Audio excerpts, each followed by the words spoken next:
إن الحمد لله نحمده ونستعينه ونستغفره ونعوذ بالله من شرور أنفسنا ومن سيئات أعمالنا من يهده الله فلا مضل له ومن يضلل فلا هادي له وأشهد أن لا إله إلا الله وحده لا شريك له وأشهد أن محمدا عبده ورسوله يا أيها الذين آمنوا اتقوا الله حق تقاته ولا تموتن إلا وأنتم مسلمون يا أيها الناس اتقوا ربكم الذي خلقكم من نفس واحدة وخلق منها زوجها وبث منهما رجالا كثيرا ونساء واتقوا الله الذي تساءلون به والأرحام إن الله كان عليكم رقيبا أما بعد.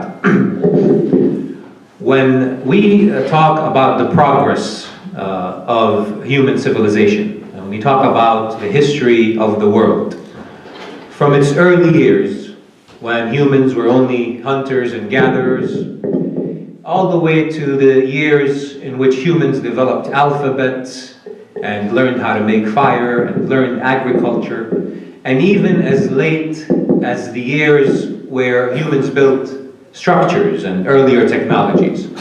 When we talk about this huge expanse of human history, we cannot ignore the contributions of the prophets and the messengers, of al-Anbiya wal-Mursaleen. In fact, I would argue that without the social and political campaigns of our prophets and messengers, human civilization would have remained less developed, more savage, more uncivilized. Human civilization and progress goes hand in hand with the efforts and the campaigns of our prophets and messengers. And to follow or to have obeyed the prophets and messengers meant to follow and obey Allah subhanahu wa ta'ala. And this is clearly stated in the Quran, مَنْ يُطِعِ الرَّسُولَ فَقَدْ أَطَاعَ اللَّهِ. Whoever obeyed the messenger, for they have obeyed Allah. وَمَنْ تَوَلَّى فَمَا أَرْسَلْنَاكَ عَلَيْهِمْ حَفِيظًا. And whoever turns away, we didn't send the prophets as caretakers or as parents to them. So Allah subhanahu wa ta'ala, La ilaha illallah, selected specific individuals at different intervals throughout history to be His agents of social and political change. And each messenger, each prophet, went to a specific region. And each region was characteristically dark in one way or another. Some kind of horror was taking place there. It was in desperate need of guidance and leadership. If you read the stories about the social practices and social norms of earlier human societies, you would immediately realize that for the most part of human history, humans, lived in ignorance and darkness. We read stories about, many stories, from the Indus Valley all the way to Mesoamerica, about human sacrifice, for instance. Human sacrifice was a common practice. People sacrificed human beings because they thought by doing so, it will fix a social ill, or it would bring rain in times of drought. That was a common practice. In fact, that's possibly why Sayyidina Ibrahim alayhi salam, attempted to sacrifice his son. It was a common thing back then, right? If you read about how humans dealt with animals and birds, there were ceremonies where earlier humans would surround an animal with swords and knives, and they'd start stabbing it and poking it, right? And depending on how the blood scattered or how the animal behaved, they tried to predict the future. They tried to make prophecies. This is possibly Qawm Thamud, Qawm Salih, the people of Thamud. They possibly were aware of these savage practices, because one of the requests that Sayyidina Salih had for Qawm Thamud, he said, يَا قَوْمِ هَذِهِ نَاقَةُ اللَّهِ لَكُمْ آيَةً فَذَرُوهَا تَأْكُلُ فِي أَرْضِ اللَّهِ. He told them, "All my people, this is a camel for you. Let it be, leave it alone. Let it eat from the earth. Don't touch it. Don't touch it. لا تمسوها بشر. Right? And what did they do? فعقروها. They injured it. They stabbed it. They didn't listen to Sayyidina Saleh. Those were one of the things that he requested from them. It's no wonder, subhanAllah, that Allah subhanahu wa ta'ala repeatedly reminds us in the Quran what animals are for and the purpose of animals.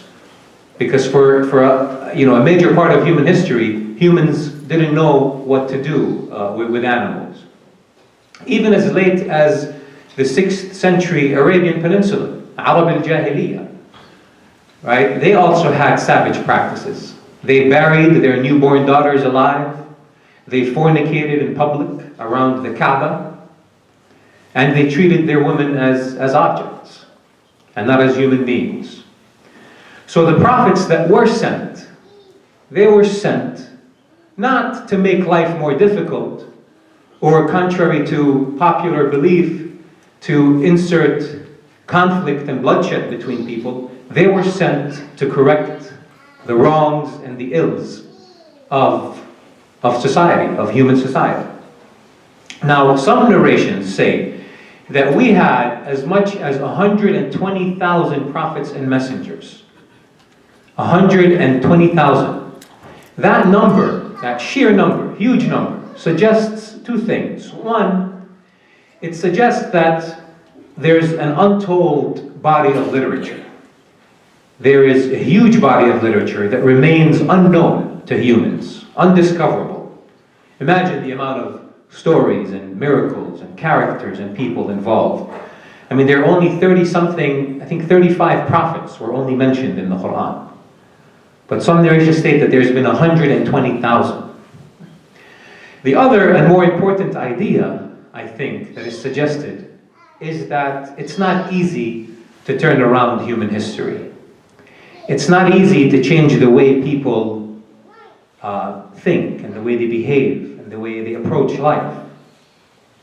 In fact, amongst the prophets that were mentioned in the Quran, not too many of them succeeded at their mission. A lot of the prophets in the Quran were rejected by their people. Sayyidina Nuh, for instance. Sayyidina Nuh spent 950 years preaching to his people, calling on to them, change your ways, change your habits, change the way you think, the way you live. And in the end, وَمَا آمَنَ مَعَهُ إِلَّا قَلِيلٌ. Only but a few people believed in him. His own son and his own wife disbelieved him. And the people also argued with him. They told him, يَا نُوحْ قَالُوا يَا نُوحُ قَدْ جَادَلْتَنَا فَأَكْثَرْتَ جِدَالَنَا. Ya Nuh, you have argued with us and prolonged your argument. Get it over with. Also Thamud and Ad also denied their prophet and refused them, rejected them. وَإِنْ يَكَذِّبُوكَ فَقَدْ كَذَّبَتْ قَبْلَهُمْ قَوْمُ نُوحٍ وَعَادٍ وَثَمُودٍ. They all rejected their prophets. Sayyidina Ibrahim, similarly, he spent his early adult years preaching to his people, calling on to them to change. And in the end, they threw him in a fire, alayhi salam, and they exiled him. They kicked him out of their community. Only one person believed in Sayyidina Ibrahim, and that was his nephew, Sayyidina Lut. And even Sayyidina Lut also went to a people, preached to them to change their ways, tried to change them. And in the end, he ran away at night without looking back. Sayyidina Isa alayhi salam as well. Despite all the miracles, despite bringing a bird back to life and curing the leopard, right? Even Sayyidina Isa they attempted to crucify him, right? And they believed that they killed him. But there is one prophet in the Quran that succeeded at his mission. And that prophet is Sayyidina Musa alayhi salam. Okay. And coincidentally, Sayyidina Musa is the most mentioned prophet in the Quran. He is the most celebrated character, and his story is the most mentioned. Now, as an educator, I'm the principal of Nashville International Academy. As an educator, I'm really interested in one part of Sayyidina Musa's story, and that is his childhood. His childhood. Okay. Remember, when Sayyidina Musa was born, it was a very difficult time for his community. Not only were his people enslaved, and their women also abused, but Fir'aun, the ruler back then, had recently introduced a program to get rid of all newborn boys. To get rid of all newborn boys. Okay? So you can imagine the hysteria, right? Women trying to hide their sons, government officials moving from house to house looking for boys. Right? It was a very difficult time until Allah subhanahu wa ta'ala awha, right, sent a sign to the mother of Sayyidina Musa to put him in a box and send this box down the river, after which he will be picked up by, the ruler or the wife of the ruler, and they will take him into his home. The significance of this event, I think, of Sayyidina Musa being transferred from his community and growing up amongst the elite in a comfortable and nourishing environment, is a testimony to how children need nourishing and wholesome environments to become great adults, to achieve greatness. Okay? If Sayyidina Musa had grown up in his community, hiding every now and then, not, becoming a slave, not having access to the same rights and same privileges as the elite, he wouldn't have achieved the greatness that he achieved. Okay? And that's what children need. I think they need wholesome, comfortable environments to grow up in. Right? The idea that kids have to be toughened up, right, or they need to experience some kind of hardship or some kind of roughness is a mistake. That is to say that you can throw a plant in any desert and it will survive, it will become stronger. Right? Children need these wholesome environments. In fact, this event is so important.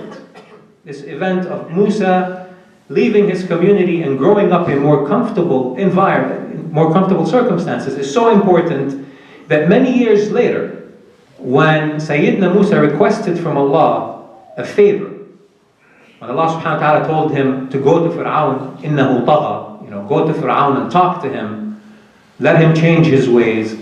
Sayyidina Musa requested a favor from Allah. He said, Ya Allah, send with me my brother.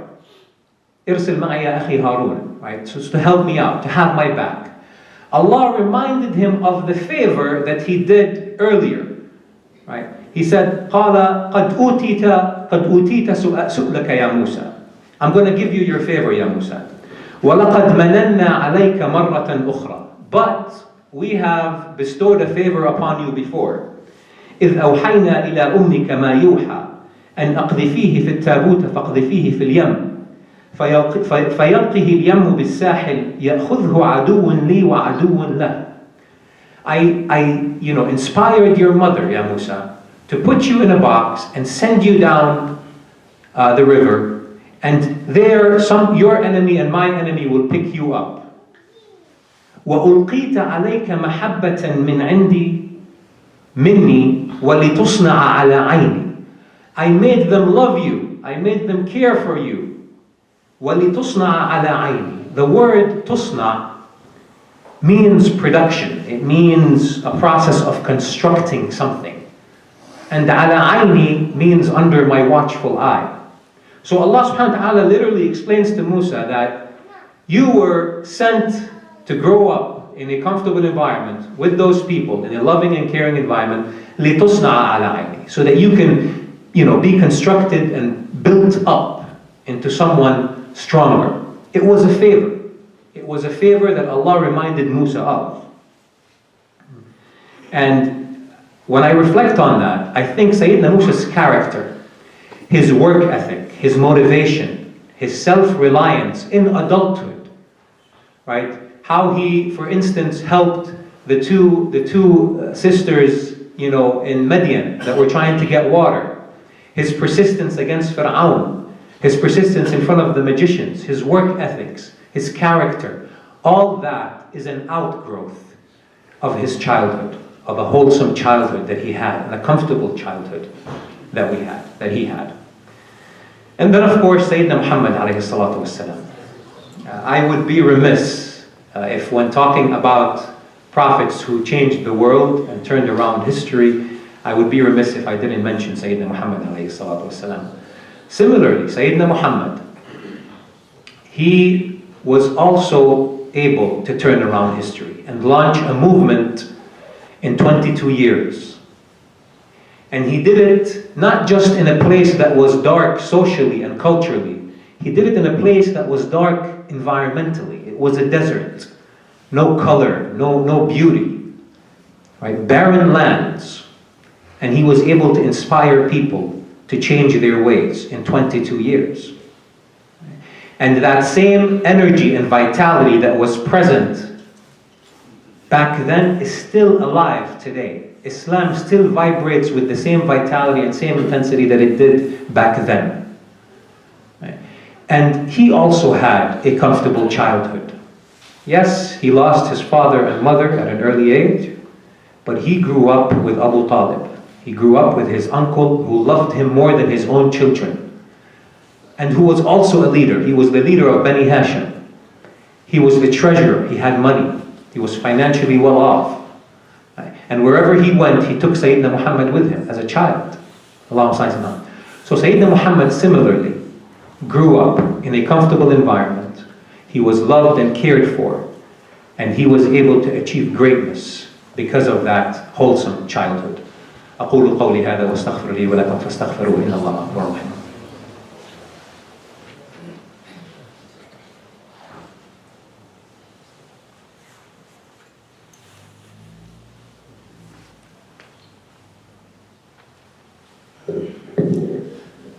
أعوذ بالله من الشيطان الرجيم. بسم الله الرحمن الرحيم. Today, it also appears that human civilization and societies are still a work in progress. But in order to secure a bright future for all of humanity, and especially for our community, in order to secure a bright future, we have to start with our children. We have to start with our children. That's where it starts. Today's young Muslims belong, I believe, to one of the most promising generations of Muslims in a very long time. As opposed to earlier generations, where nationalism and culture and politics were more central, today's young Muslims have an advantage. They have Islamic schools. I am not exaggerating when I say this, but I truly believe that Islamic schools are one of the best things that has happened to our communities in a very long time. We've had masajid throughout the history, throughout modern history at least, and the masajid are the pillars of the community, yes, and they are important pillars of the community. But the schools are the foundations. And without a solid foundation, pillars don't stand, pillars don't last. So it all starts within our schools. And the task that is our responsibility at Islamic schools is, yes, to provide children with a supportive and nourishing environment in which they learn these timeless principles. The timeless principles about the prophets, about the character of a Rasul. Nothing is more important to the future of this community than raising good people. People who hold fast to the rope which Allah stretches out to them and has stretched out to civilizations before them. It's not so much about how much they will know or how much they will have or own. It's more so about who they will become. What kind of people will they be? That's our task. That's what is important. And when considering the lessons that they learn at Islamic schools, the stories and the principles of the prophets, the mercy and justice of Allah subhanahu wa ta'ala, the characters of a Rasul alayhi salatu wasalam, the role of a Muslim.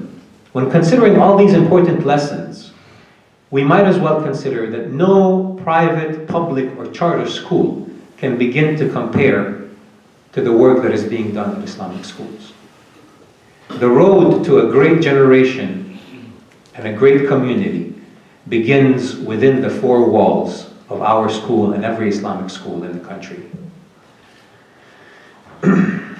With that being said, astaghfirullah al-azim, astaghfirullah al-azim, astaghfirullah al-azim.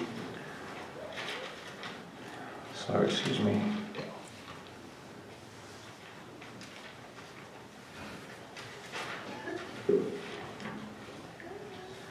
ربنا آتنا في الدنيا حسنة وفي الآخرة حسنة وقنا عذاب النار.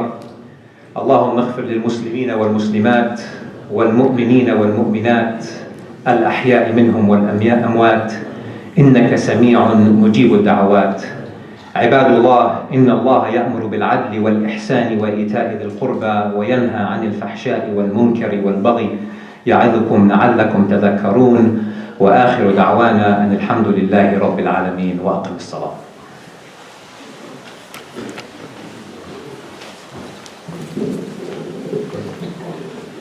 الله أكبر الله